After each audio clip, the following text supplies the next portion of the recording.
ओम साईराम. अक्कलकोट स्वामी आणि श्री साईबाबा हे एकरूप होते याचा स्वतः अनुभव घेतल्याचे अनेक भक्तांनी सांगितले होते. मात्र स्वतः स्वामींनी एका भक्ताला तसे सांगितल्याचे आणि तसा अनुभव दिल्याचे त्यांनी शिर्डी संस्थानला लिहून कळवले होते. तो लेख शिर्डी संस्थानच्या श्री साईलीला मासिक पत्रिकेत 1925 छापला होता. अनुभव सांगण्या अगोदर आपणास विनंती आहे की आपण जर हे चॅनल सबस्क्राईब केले नसेल तर जरूर करावे आणि व्हिडिओ शेअर करावे.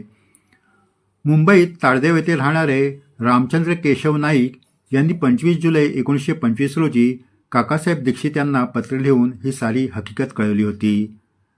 श्री नाईक यांनी स्वामींचे दर्शन घेतले त्यावेळी ते लहान होते आणि त्यांचे भाग्य असे की ते स्वामींच्या अंगाखांद्यावर खेळले होते. ते लिहितात, माझा जन्म पुण्यात झाला. तेथे माझे वडील मिलिटरी अकाउंट ऑफिसमध्ये चांगल्या हुद्द्यावर नोकरीस होते. त्यावेळी अक्कलकोट स्वामी देहदारी होते. एकदा कामाठीपुरा येथून स्वामीसूत पंडित आणि नगरचे नाना जोशी रेखी हे दिंडी घेऊन अक्कलकोटे निघाले होते. जाताना वाटेत त्यांनी पुण्याला आमच्या वाड्यावर मुक्काम केला. आम्ही कोंडोपंत छत्रे यांच्या वाड्यात राहत होतो. स्वामीसूत दर महिन्याला दिंडी घेऊन अक्कलकोट येथे जात असत आणि वाटेत आमच्याकडे मुक्काम होत असे. मग वडील मला घेऊन त्यांच्याबरोबर अक्कलकोट येथे स्वामींच्या दर्शनाला घेऊन जात असत. तेथे मला अनेक चमत्कार पाहायला मिळाले. ते मी येथे न सांगता स्वामी समर्थ यांच्यामुळे आम्ही श्री साईबाबांकडे कसे आलो त्याचा अनुभव सांगतो.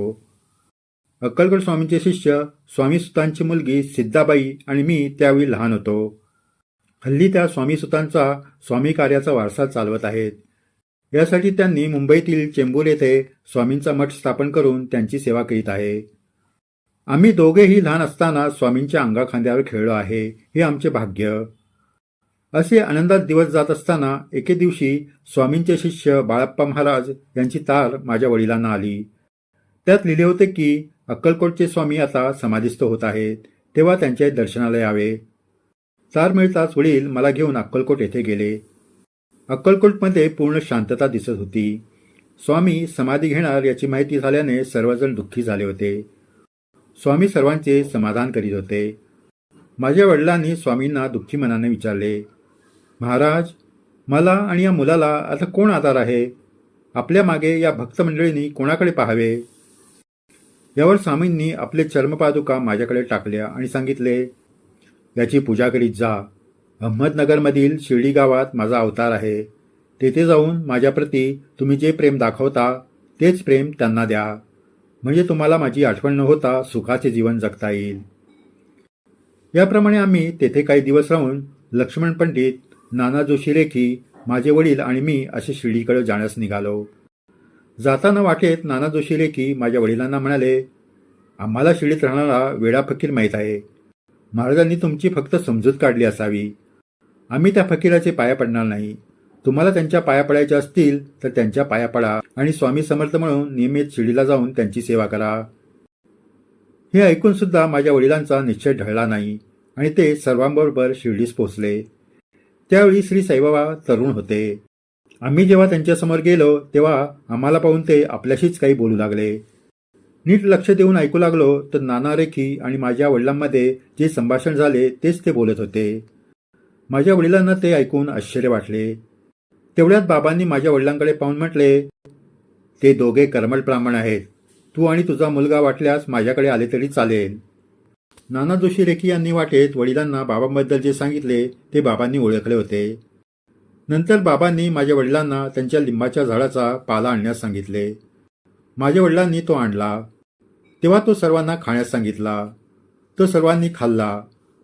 लक्ष्मण पंडित आणि नाना जोशी रेखी यांना तो कडुलिंबाचा पाला कडू लागला, तर माझ्या वडिलांना आणि मला तो कडुलिंबाचा पाला गोड लागला. म्हणून आम्ही तो पोटभर खाल्ला आणि वर पाणी पिऊन तुपटीचा ढेकर दिला. माझ्या वडिलांना कडुलिंबाची ओळख पटली ती अशी, अक्कलकोट येथेही एक कडुलिंबाचे झाड होते.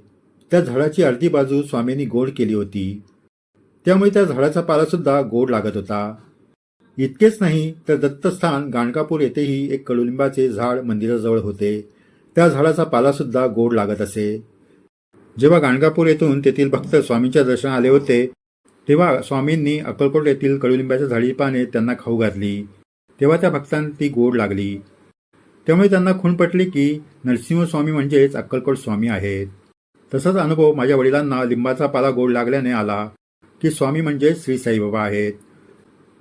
वडिलांच्या निधनानंतर मी कधी कधी शिर्डीला जात असे. एकदा स्वामी समर्थांचे शिष्य आनंदनाथ महाराज हे गणपत कृष्णाजी यांच्या घरी आले होते. ते कोकणात वेंगुर्ले येथे राहत असून ते गौड ब्राह्मण होते. ते अक्कलकोट स्वामी यांच्यावर नित्य नवीन काव्य करून त्यांच्या भजनात दंग असत. एकदा मी त्यांचे प्रवचन ऐकण्यास गेलो असता त्यांनी श्री साईबाबांबद्दल सांगावयास सुरुवात केली. ते म्हणाले, श्री साईबाबा वेडा फकीर आणि मुसलमान म्हणणारे लोकच वेडे आहेत. ज्यांना स्वतःचे कल्याण करून घ्यायचे असेल त्यांनी त्यांना शरण जाऊन स्वतःचे सार्थक करून घ्यावे. हे दुसरे कोणी नसून प्रत्यक्ष भगवंताचे अवतार आहेत आणि स्वामी समर्थच आहेत. ते ऐकून माझ्या मनाला जो आनंद झाला तो मी येथे वर्णन करू शकत नाही. एक प्रकारे स्वामींनी मला ते आणि श्री साईबाबा एकच असल्याची पुन्हा एकदा खूण दिली होती. त्यानंतर कधी अक्कलकोट अथवा दत्तस्थानी जायचे असल्यास प्रथम मी शिर्डीत जाऊन बाबांचे दर्शन घेतो. यामुळे मी अनेक संकटातून बाहेर पडलो आहे आणि श्री साईबाबांचे अनेक अनुभव घेतले आहेत. या प्रकारे रामचंद्र नाईक यांनी काकासाहेब दीक्षित यांना पत्र लिहून आपले अनुभव कळवले होते. या अनुभवातून अनेक प्रश्नाची उत्तरे मिळतात. जसे काही लोकांचे म्हणणे होते की अक्कलकोट स्वामींचे शिष्य म्हणजे श्री साईबाबा होते, पण ते शिष्य नसून त्यांचेच एक रूप होते. आपली श्रद्धा आहे की श्री साईबाबा दत्तावतारी आहेत. याचीच खूण म्हणजे शिर्डीत गुरुस्थानी असलेले कडुलिंबाचे झाड. असेच झाड पूर्वी दत्तस्थान गाणगापूर येथील दत्त मंदिराजवळ होते. त्याची पाने गोड लागत होती. तसेच अक्कलकोट येथील कडुलिंबाचे झाडाची पाने सुद्धा गोड होती आणि शिर्डीतील कडुलिंबाची पाने सुद्धा गोड होती. हे दत्तस्थानाचे वैशिष्ट्य स्वामींनी गाणगापूर येथील भक्तांना दाखवले आणि शिर्डीत श्री साईबाबांनी रामचंद्र नाईक यांनी त्यांच्या वडिलांना दाखवले. जय साईराम. असेच अद्भुत अनुभव आपणास यापुढेही सांगण्यात येतील. आपण जर हे चॅनल सबस्क्राईब केले नसेल तर जरूर करावे आणि व्हिडिओ शेअर करावे. जय साईराम.